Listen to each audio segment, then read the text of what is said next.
Bagaimana cara mencegah agar tidak terkena penyakit jantung koroner ini, dokter? Ya, pertanyaan bagus ya Mbak ya. Jadi jelas kita, saya punya singkatannya. Kita untuk dokter jantung kita punya singkatan untuk supaya jantung itu sehat. Itu singkatnya adalah CERDIK. C itu cek kesehatan secara berkala, ya.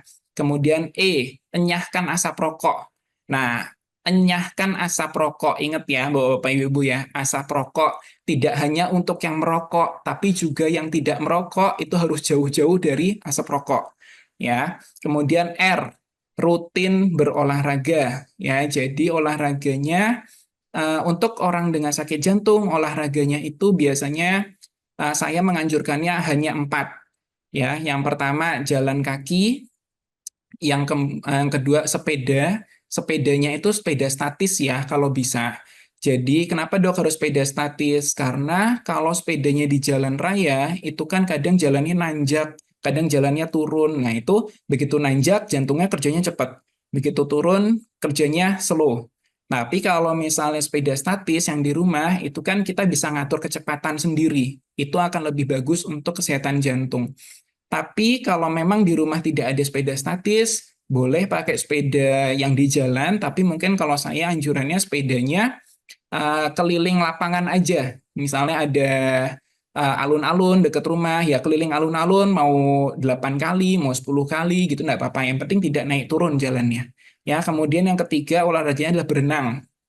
Nah, berenang ini juga bukan berenang yang cepat ya, tapi berenang yang sekedar untuk meningkatkan detak jantung aja. Terus yang keempat adalah lari. Larinya juga bukan lari maraton yang sampai 10 apa sampai berkilo-kilo itu enggak ya. Jadi olahraganya itu adalah olahraga yang bukan olahraga kompetisi.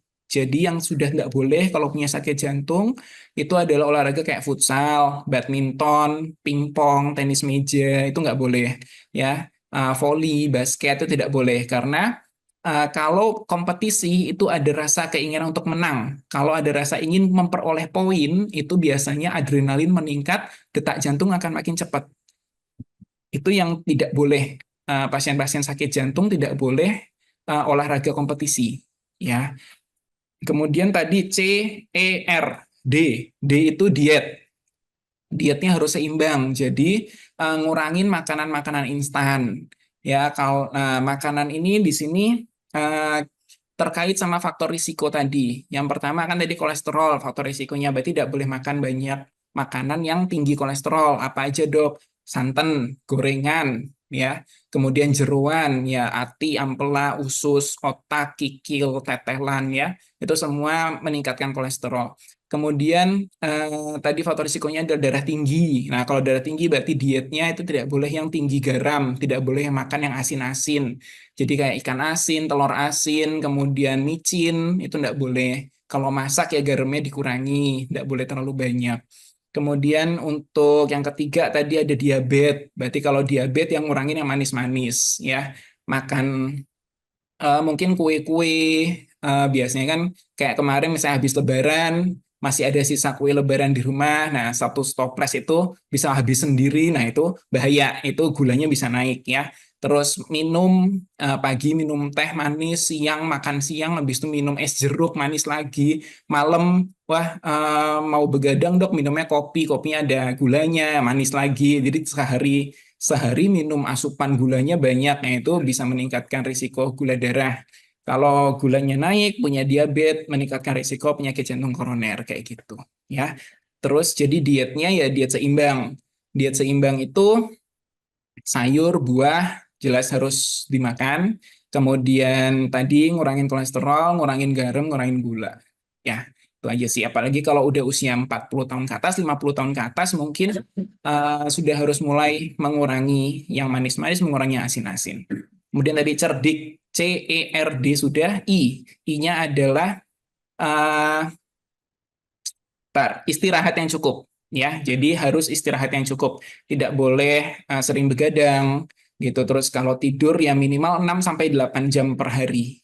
Ya. Dan yang terakhir K itu adalah kelola stres. Tidak boleh stres.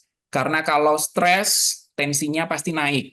Nah, kalau stres, nggak bisa tidur, overthinking, banyak pikiran, tensinya naik. Nah, kalau tensinya naik, meningkatkan risiko penyakit jantung koroner. Gitu ya. Baik dokter, jadi singkatan cerdik ini benar-benar mengingatkan kita tentang gimana sih caranya harus menjaga jantung agar terhindar dari jantung koroner ini ya dok ya. Ya, betul. Dan singkatannya tuh udah lengkap banget nih dok, udah nyahkan asap rokok, kemudian tetap harus Ngecek, berolahraga, cek kesehatan cek rutin, kesehatan, ya, terus makanan apa makannya. saja. Ya, Baik betul. dokter. Nah dokter nih terakhir nih dok, pesan untuk sahabat health terkait penyakit jantung koroner ini dokter.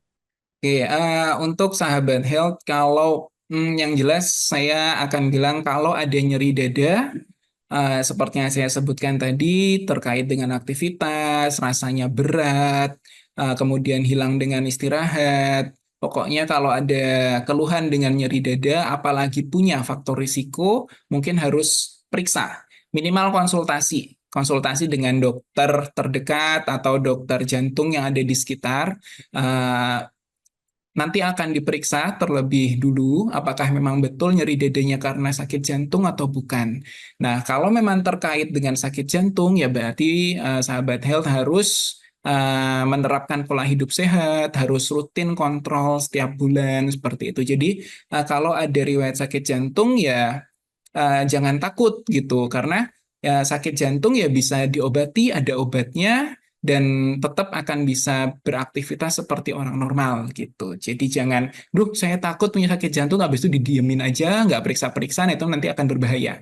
Ya, jadi kalau dari saya, kalau ada gejala nyeri dada, sesak napas misalnya, datang aja ke dokter jantung, konsultasi ke kita, nanti kita cari penyebabnya apa. Kalau memang sakit jantung ya harus diobati gitu. Download Tribun X sekarang.